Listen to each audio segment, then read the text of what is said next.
You'll also notice that some of us are wearing masks and some of us are not. I'm in a courtroom alone by myself, so I'm not wearing a mask. Because Ms. Daybell and Mr. Means are sitting at a table together, they are wearing masks. Mr. Means, can you describe for me who else is in the courtroom with you? I can, Your Honor. Obviously, myself and my client, Mrs. Daybell, and we have 2 deputies from the Madison County Sheriff's Department present as well. Thank you. Mr. Wood, is anyone else there in the room with you that we can't see inside the frame? No, Your Honor. All right. Then today is the date and time set for a pretrial conference, and the purpose of a pretrial conference is to set a jury trial date and other necessary dates. It's also to discuss matters we need to take up to make sure we have an orderly disposition of this case. Since the last hearing, Mr. Wood has dismissed the felony counts relative to this case here in Madison County, leaving the 3 misdemeanors at issue: count 1, resisting and obstructing; count 2, solicitation of Melanie Gibb to resist and obstruct; and count 3, contempt. Mr. Means has filed a not guilty plea to those charges, a demand for a jury trial, which means we need to set this for a jury trial, and a number of other motions that I will discuss here in a few minutes. So that is all that we are prepared to take up today. As I noted, Mr. Means filed a couple of other motions that may need to be scheduled, one for sure, the others I'm not quite so sure about. But the first thing that I want to go through today is setting the jury trial. Mr. Means, can you tell me how many days you think you will need for a jury trial? Well, I'd be interested to hear how many days the prosecution thinks as well, but I think we would need to set this for approximately 4 to 5 days for these misdemeanors, just to make sure we're covering our bases. It could potentially be longer. I mean, obviously this case is a little different than most misdemeanor cases.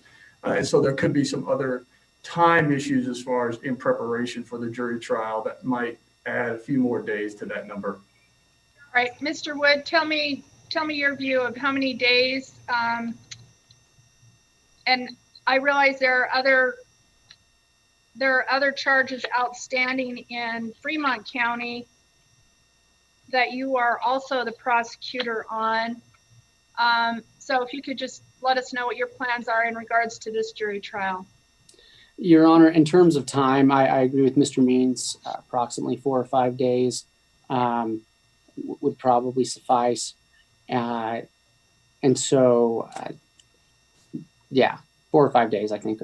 We probably should just block off a week at some point to do it. All right. Okay. And Mr. Means, tell me how long you think you need to prepare, how long you'll need between now and the jury trial setting.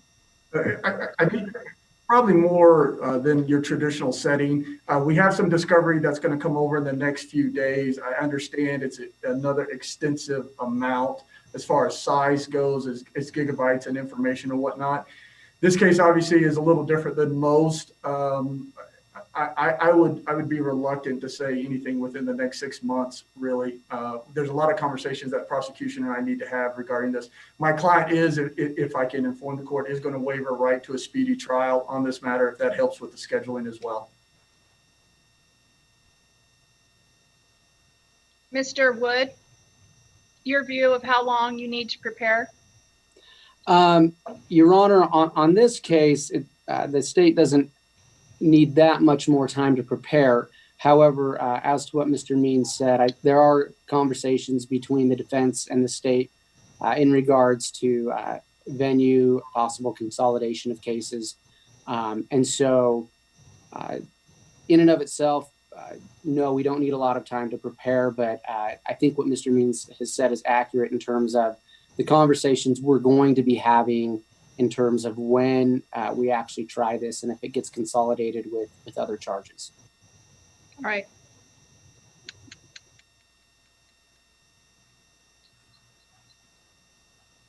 Well, 6 months out takes us into January. Is that what you're thinking, Mr. Wood? That's fine with the state, Your Honor. Mr. Means? It's fine with me, Your Honor. And I do not have in my courtroom a calendar that extends into January. Madam Clerk, can you let us know what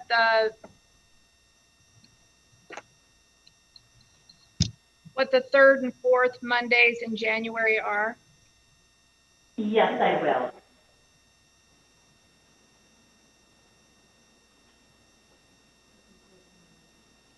If I can, Your Honor, according to my calendar, January 18th of this next year is going to be a federal holiday.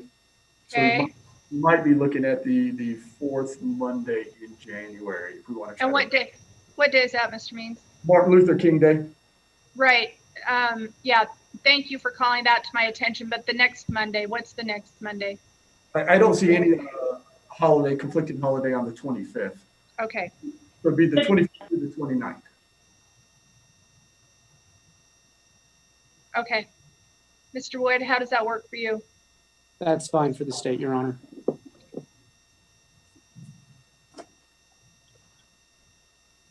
So we'll set the jury trial for January 25th through 29th. Plan on starting at 9 a.m. And right now it's set for Madison County. I understand that Mr. Means has reserved his right to request a change of venue. The next thing that I want to take up is scheduling Mr. Means' motion for a bond reduction. Have the two of you discussed that at all, Mr. Wood? Yes, and the state is fine if Mr. Means wants to argue that today. We're prepared to argue that. Obviously at the discretion of the court, but we're fine to argue that if he wants to today. All right, Mr. Means, is that what you'd like to do, is talk about it today? If that's possible, Your Honor. I don't think a lot has changed since the last two bond hearings we've had. So I think it's pretty short and concise as far as our argument goes on why it should be reduced.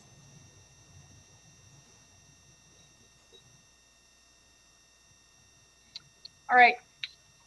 Well, the court was not prepared to take that up today. Let me ask Madam Clerk to put us all in the waiting room for just a minute. Let me take a brief recess.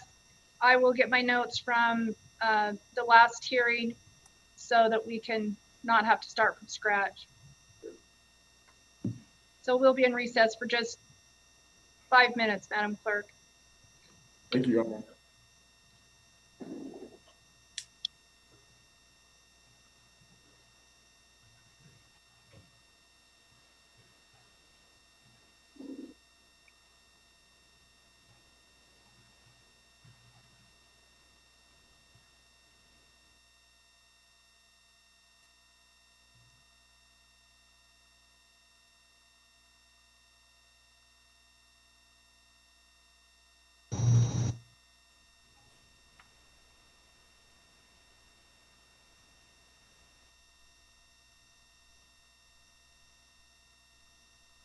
I think we have everyone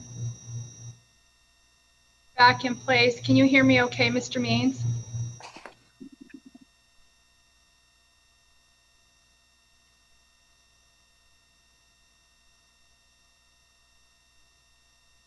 We can, Your Honor. Can you hear us okay? Yes, Mr. Means, since this is your motion, go ahead with your argument. Okay, thank you, Your Honor. Real short, Your Honor, as set forth in our motion, the change in circumstances here really is regarding the dismissal of the 2 felony counts that were in the previous complaint. We're left with, as the court mentioned earlier, 3 misdemeanors, an obstruction, a solicitation, and a contempt charge, which carries with it a maximum, according to my calculations, 2 years and possible $2,500 fine. The only thing I would add in addition to the things that have been argued in the previous two bond hearings is my client has been a model inmate. These charges are not of a violent nature. There is no previous criminal record regarding my client in any other jurisdiction that we're aware of. Her access to funds is extremely limited. I think the court has issued an order previously outlining that if my client were bailed out or bonded out, that there were certain restrictions in place that we're fine with keeping those restrictions. We think ultimately that the $1 million bond isn't reflective of the current charges, and we'd ask that the court reduce it to $100,000. Mr. Wood? Thank you, Your Honor. We do acknowledge that at this time, the defendant faces misdemeanor charges in Madison County. We also acknowledge that she's also being held on a $1 million bail in Fremont County. We would point out that each of these misdemeanors were, in the state's view, an overt act of in furtherance of a felony to conceal the location of the defendant's minor children, Tylee Ryan and JJ VALLOW, who are deceased. In terms of the factors in Rule 46, I'll just focus on what we see has changed from the last time we argued this in front of Judge Edens and in front of yourself. And I think where it's really changed, well, one is her familial, any family contact she might have. Her only family contact is Chad Daybell, who is a co-defendant in the Fremont County case. And in our view, her only family contact now is someone with whom her legal interests are completely adverse. In terms of aggravating factors, I think that's where the real change has occurred. There are many aggravating factors. I'd point out that, Your Honor, the last time we had a discussion of bail in this case, we were arguing about jail phone calls while the defendant's children were dead. And the state finds that very troubling. And so I just point out, Your Honor, that when the defendant obstructed the investigation into the safety and welfare of JJ VALLOW, she was hiding the location of her dead child. When she attempted to get Melanie Gibb to lie to the police on her behalf, she was attempting to get Miss Gibb to lie about the location of her dead child. And when she refused to comply with a lawful order to produce her children, she did so in an effort to conceal the deaths of her minor children, all while telling family and friends that they were fine. And so, Your Honor, those aggravating factors that bear on the likelihood of conviction are troubling, they're strong, and quite frankly, they also bear on the defendant's character, which the court is allowed to consider in a bail reduction hearing. Acknowledging these charges are misdemeanors, if the court is so inclined to lower bail, we'd ask that it be no lower than $250,000, and we would ask that all the current restrictions on bail and her release remain in place. All right, thank you. Anything in response, Mr. Means? Just briefly, Your Honor, obviously the court is well aware that the client is innocent until proven otherwise. I think some of the argument that has been put forward to justify a $250,000 bail is based on, though out of respect for the argument, speculation that requires a certain amount of jumping from point to point in order to justify. Again, we just ask that the court consider the dismissal of the felony charges, which were previously the bulk of the potential incarceration time. Here, we're looking at 3 misdemeanors, and I think $100,000 is more than appropriate in this setting.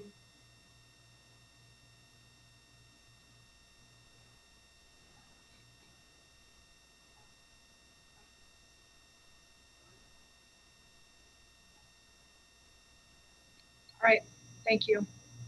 Thank you, Your Honor.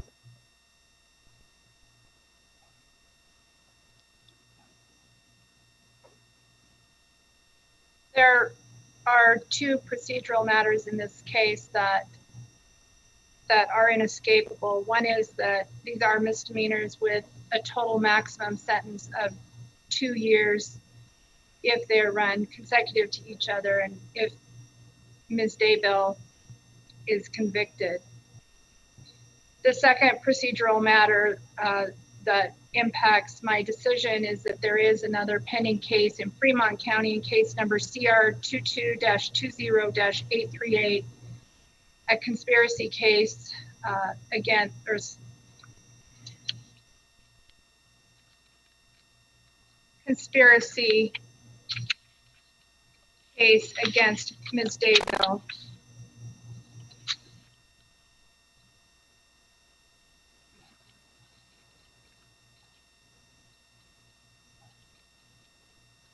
And that case has a $1 million bond. So regardless of what I do with bond here today, there's still another case with a $1 million bond that is outstanding. I'll note that Ms. Daybell was taken into custody in February of 2020. So she's served at least 5 months by now, which if she were convicted would go as credit to her sentence.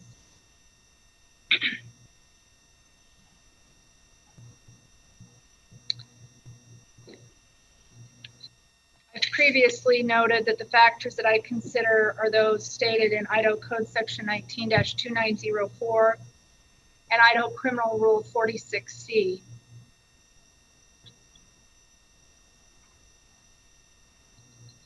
We really are not going to have any trouble, I don't think, ensuring the appearance of the defendant, no matter what bond I set, considering the bond in the Fremont County case. Bond is present. She does have the right to bond, and I will set bail today and will lower it. A third prong is ensuring the protection of victims and witnesses, and the fourth is ensuring public safety.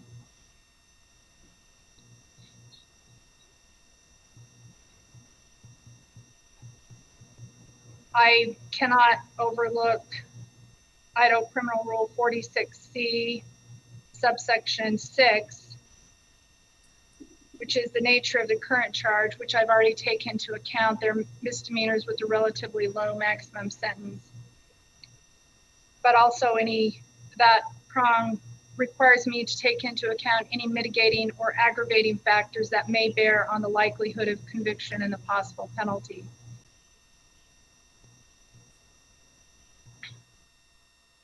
Of course, in our system of justice, Ms. Daybell is considered innocent until proven guilty, but every court in Idaho, in consideration of what bond should be set, is allowed to consider the likelihood of conviction and any mitigating or aggravating factors that may bear on that likelihood.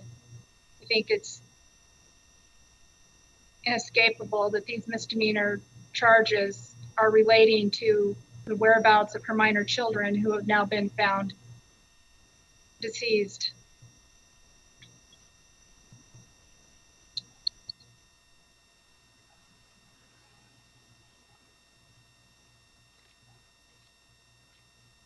All of the other factors are really no different than where they were when we had this last hearing. I am going to reduce bond based on my consideration of all those factors. I'm going to set bond at $50,000 on each count for a total of $150,000 in bond. If Ms. Daybell does post bond, I'm adding an additional condition to her release that she have no contact whatsoever with her alleged co-conspirators.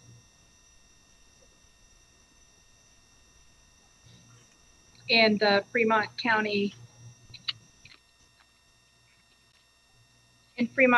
case number CR 22-20-838. Do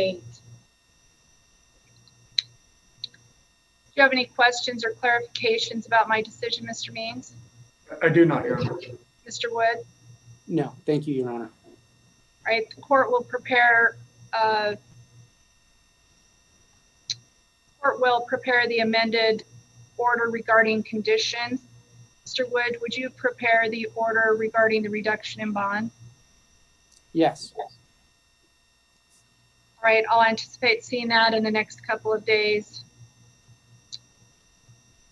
Anything else we need to take up at this pretrial conference, Mr. Means? I don't think so. Mr. Wood, anything else we need to take up? No, thank you, Your Honor.